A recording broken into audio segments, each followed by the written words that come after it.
네, 안녕하세요. 저는 토스뱅크 디자이너 서자영입니다. 저는 외화통장을 통해서 환전하는 경험을 만들어 가고 있는데요. 저희가 오늘은 외화통장이 어떻게 세상에 나오게 되었고 어떠한 성장 과정들을 거쳤는지 말씀드려 보려고 합니다. 소프트 세션인 만큼 좀 더 편한 분위기에서 이제 질문도 하시면서 들어주시면 감사하겠습니다. 또 여기가 다른 데과 달리 등받이가 없어요. 그래서 졸면은 이렇게 다 도미노 되거든요. 그러니까 모두 다 집중해서 들어주시면 감사하겠습니다. 오늘 디자인 데이인데요. 어떤 분들이 혹시 와 계실까요? 다 디자이너 분이신가요? 디자이너 분들 한번 손 들어주실 수 있으세요? 역시 디자이너 분들이 많으시군요. 혹시 PMPO 분도 계실까요? 혹시 개발자나 DA 분도 별로 안 계시는군요. 조금 계시군요. 좋습니다. 오늘 제가 이야기하려고 하는 내용은 저희가 디자인 측면뿐만 아니라 어떻게 제품 만들어 왔는지에 대한 내용이라서 많은 분들이 그냥 편하게 들어주셨으면 좋겠어요. 자, 본론으로 들어가서 외화통장이란 조금 생소하실 수도 있을 것 같은데요. 아까 영상에서 보셨듯이 원화가 아닌 달러나 엔 같은 외국 돈을 넣고 뺄 수 있는 통장입니다. 토스뱅크는 2021년 10월에 한국의 20번째 은행으로 출범을 했어요. 그리고 현재에 이르기까지 처음에는 가장 기본적인 은행의 기능이었던 입출금, 적금, 예금, 대출 같은 것들을 시작했고 2024년 환전을 하기 시작합니다. 환전을 하기 전에 이런 고민을 했던 것 같아요. 다른 은행들도 다 환전을 해주는데 우리는 뭘 좀 다르게 할 수 있을까?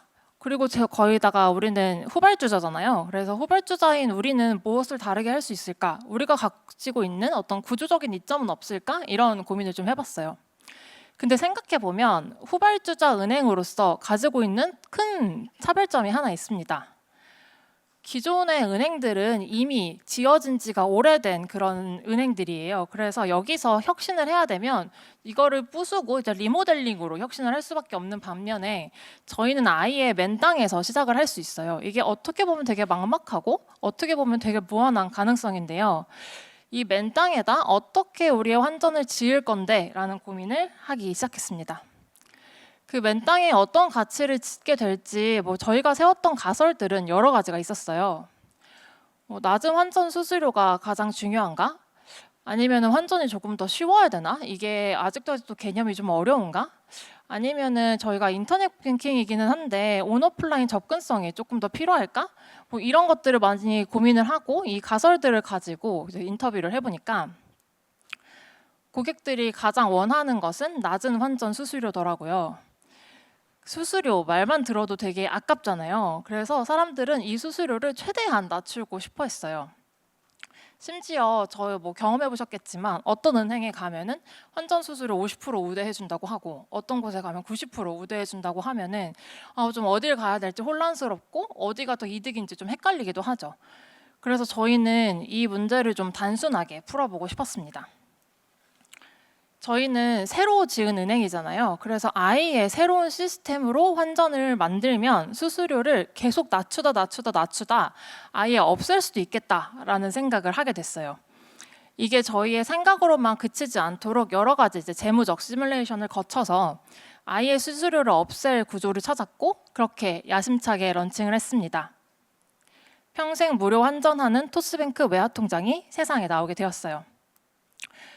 이런 수수료를 아예 없애는 제품이 시장에 없던 거다 보니까 런칭 직후에는 고객들한테 받아들여지는 시간이 조금 필요했어요. 예를 들어서 너희가 지금 이 시대 시작하니까 프로모션성으로 수수료를 없애는 게 아니야? 이런 의심도 받기도 했었는데요. 차츰 서비스가 성장해 갈수록 그런 건 좀 사라졌고 곧 많은 사람들이 찾는 제품이 되었습니다. 가입자 수의 성장도 꾸준히 이루어졌고요. 그래서 출시한 지 1년도 되지 않아서 200만 고객을 돌파했고 수치적으로 보니까 1분에 4명 정도가 가입한 거라고 하더라고요. 이런 게 저희는 되게 고무적인 성장이라고 생각했어요. 박수 한번 쳐주실 수 있나요? 네, 감사합니다.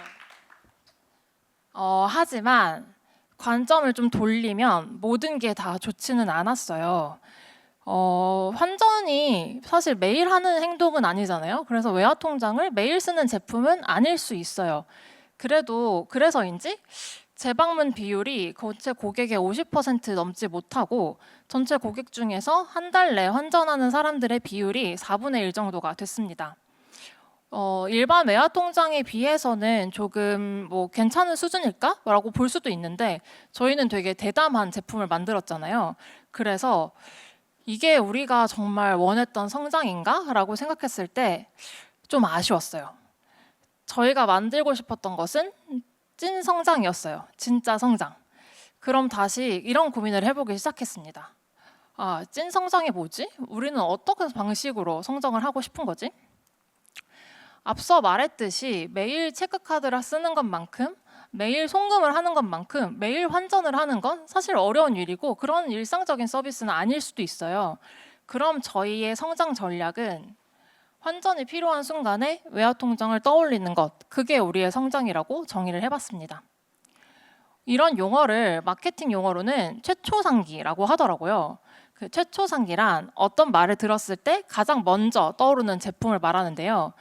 그래서 저희는 환전하면 저희가 떠올리도록 최초상기가 되어보려고 했습니다. 그럼 어떻게 하면 환전하면 바로 토스뱅크 외화통장이 떠오르게 만들까요? 그냥 단순하게 생각했어요. 단순하게 그냥 많이 노출시켜서 그냥 소비자들한테 이걸 우리를 각인시키자. 그러면 자주 우리를 노출시키면 그게 학습으로 이어져서 필요할 때 우리를 찾겠다라고 생각을 했어요. 근데 이런 느낌만으로 제품을 만들 수는 없으니까 데이터로도 한번 검증을 해봤어요. 데이터로 검증을 해보니까 월에 4회 이상 방문을 하면 여행 가서 환전하는 비율이 크게 달라지더라고요. 그 그래프를 한번 봐주시면은 그 0원, 0일, 그러니까 아예 방문을 하지 않은 사람하고 4일 이상 방문하는 사람들은 큰 그래프의 차이를 보실 수가 있어요.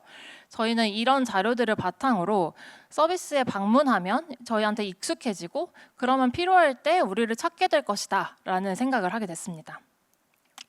그러면 질문이 또 이렇게 이어지게 되죠. 어떻게 하면 방문을 시킬까요? 여기서도 저희 팀이 여러 가지 생각을 가지고 있었어요. 매일 뉴스 같은 게, 환율 뉴스 같은 게 있으면 그걸 보러 들어오지 않을까? 아니면 알림을 좀 다양하게 만들어서 매일 푸시 알림을 좀 쏴볼까? 잔액이 좀 많아져야 되나? 하는 여러 가지 고민들을 해봤는데 핵심은 유전고였어요. 그러니까 잔액이 있는 상태로 만드는 것이죠. 그 앞서 말했던 다른 것들로 이제 데이터를 파악해 봤을 땐 어떤 것도 딱 뚜렷한 인과관계를 보이진 않았는데요.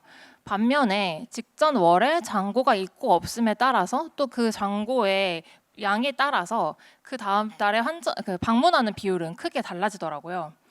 이 그래프를 보시면 저 1,000원을 기점으로는 되게 그 기울기가 가파르게 상승하시는 걸 볼 수 있는데요. 거기만 똑 떼어서 보자면 딱 1,000원을 기점으로 그 미만의 잔고를 갖고 있는 사람들과 그 이상을 갖고 있는 사람들은 방문율의 2배 정도의 차이가 보이더라고요. 말하자면 저 1,000원이 좀 티핑 포인트 같은 거죠. 저희는 이런 데이터 인사이트를 조합해서 성장의 사이클을 만들고 싶었습니다. 그러니까 잔액이 1,000원 이상 있으면 이것이 재방문으로 이어지고 재방문으로 인해서 저희를 학습하게 되면 환전이 필요할 때 저희를 상기시킬 거라는 이런 생각을 하게 된 거죠. 그럼 이제 이런 고민을 합니다. 어떻게 하면 그 1,000원 이상의 잔고를 만들까요? 그 첫 번째 액션 아이템이 통장을 잔고가 있는 상태로 개설시키면 어떨까라는 고민이었어요. 원래 통장을 만들고 나면 저희는 통장을 만들고 나서 개설이 다 된 다음에 토스뱅크 홈으로 랜딩되는 구조를 가지고 있었는데요. 그냥 쉽게 이렇게 한번 바꿔봤어요. 환전을 먼저 하고 나서 이제 돈이 들어있는 유의미한 통장으로 만든 다음에 이제 다시 토스뱅크 홈으로 랜딩을 시키는 거죠. 되게 단순한 개선이었을지 모르겠지만 결과는 되게 좋았어요. 이전보다 8%나 많은 사람들이 더 유잔고 고객으로 전환이 되었어요. 이게 일시적인 8%가 아니라 개설을 하는 사람들이 꾸준히 그 유잔고로 전환되는 비율이었기 때문에 저희는 성과가 꽤 좋은 개선이었다고 생각을 했습니다. 하지만 이걸로 충분하지는 않았어요. 왜냐하면 저희는 이미 200만 고객을 갖고 있는 서비스잖아요. 그래서 매월 들어오는 신규 고객보다 기존 고객들이 훨씬 많은 상태였어요. 근데 이 기존 고객들을 더 활성화시키는 것이 조금 더 까다로운 일이었는데요. 왜냐하면 앞서 저희가 봤듯이 50%의 고객들은 저희를 이제 방문하지도 않는 상태였잖아요. 그래서 신규 고객들을 유전고로 전환시키는 것뿐만 아니라 기존 고객들을 활성화시키는 이 두 가지 방향이 모두 필요했습니다. 기존 고객들한테는 액티베이션 허들을 낮춰야 한다고 생각했어요. 그래서 가장 참여 허들이 낮은 이벤트를 열고 이 이벤트가 잔고 형성까지 이어지도록 설계를 해봤습니다. 근데 많은 분들이 좀 공감을 하시겠지만 이제 이벤트를 여는 게 사실 너무 단기적인 성과를 쉽게 만들 수 있는 방법이잖아요. 그래서 이게 우리의 찐 성장으로 이어질 수 있게 하는 게 오히려 저희한테 좀 더 과제였고 그 고민을 더 깊게 했던 것 같아요.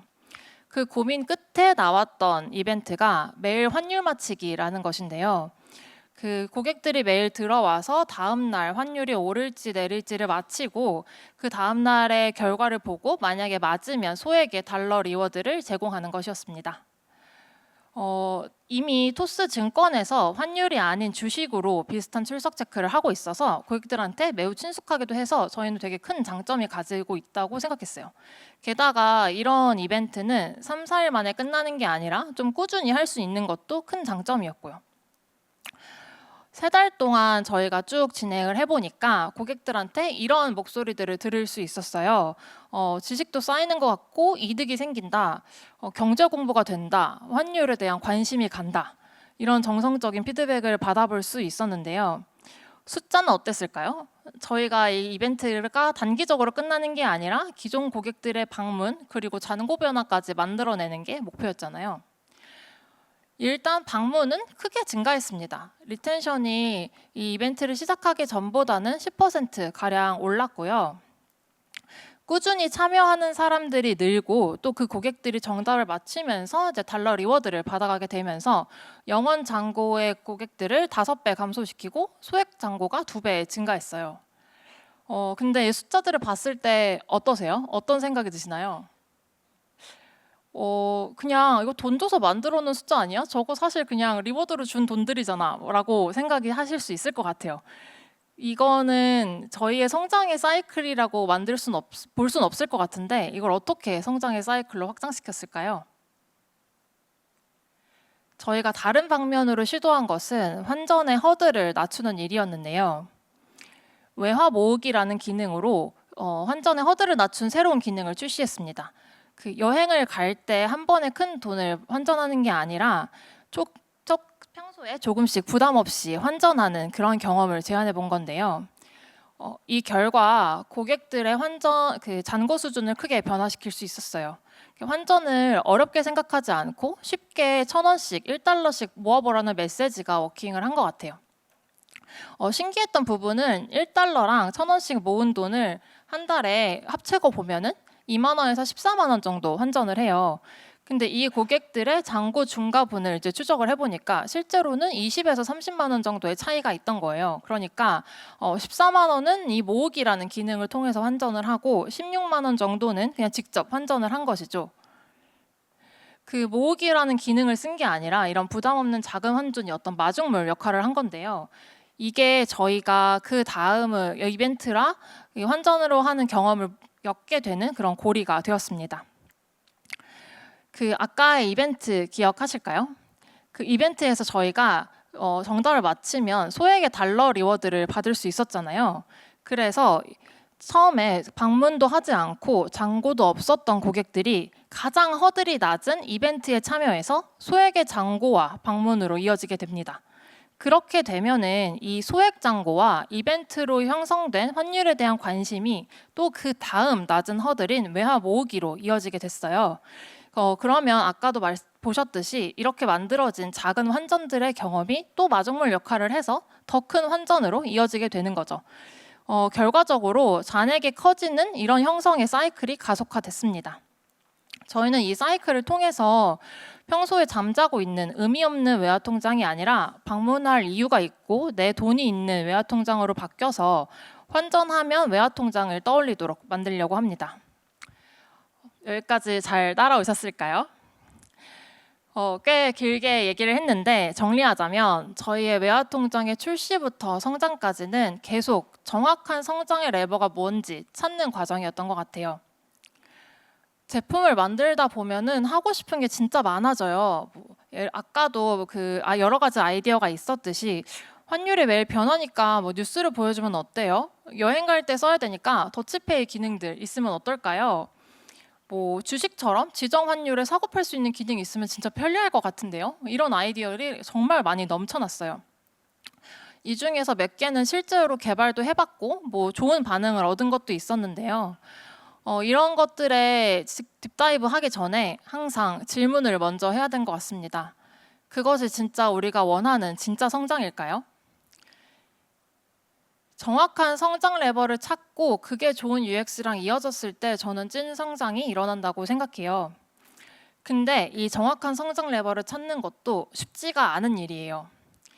단순하게 생각하면 리텐션 올리려면 이거 해야지, 계좌 개설수 늘리려면 저거 해야지 이렇게 생각하기가 쉬운데 실제 제품은 되게 복잡하게 연결되어 있어요.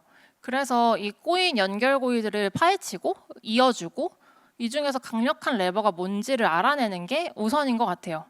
저희가 최초 상기가 되기 위해서 재방문이라는 레버를 찾았고 또 방문을 늘리기 위해서 유장고라는 레버를 찾았고 그 유장고를 늘리기 위해서 환전 허들을 계속 낮춰갔던 것처럼 이런 꼬리에 꼬리를 무는 성장 레버를 찾아야 되는 것이죠.